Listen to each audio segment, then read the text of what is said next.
I've completely ripped that phrase off from a fine man and brilliant author named James SXSWi, who has a last name that's as difficult to say as mine, so I hope that I just said it right.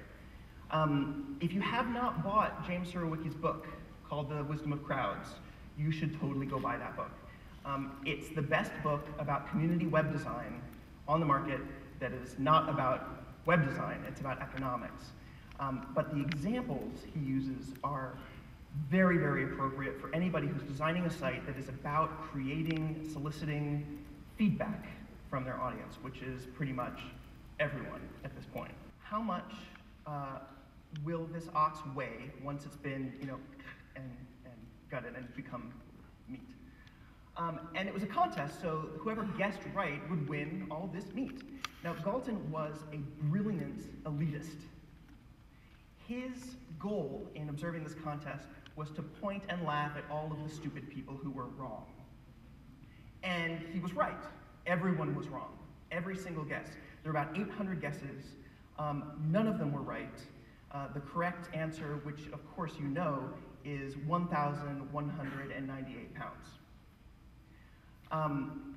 But he observed a very interesting thing, which is when he collected all the answers afterwards and averaged them out, the median guess was actually 1,208.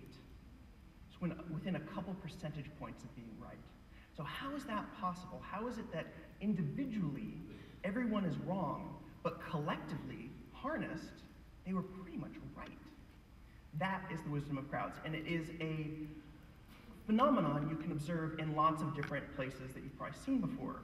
Diversity. Diversity doesn't just mean race, color, creed. It means diversity of opinion, diversity of background, having a wide variety of inputs is the first step.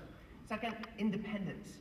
Each person in the crowd needs to be able to contribute in their own way for their own reasons, independent of anyone around them. This avoids groupthink, which we'll get to in a little bit. Decentralization. There's no one in charge, really. You don't have to go to your boss for clearance to participate. It just happens. And then the fourth and most important step is aggregation.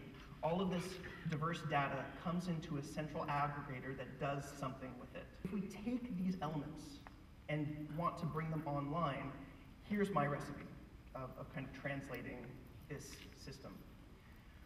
Small, simple tasks given to a large, diverse group, designed to communicate to them their selfish reasons for participating, and then aggregating the results.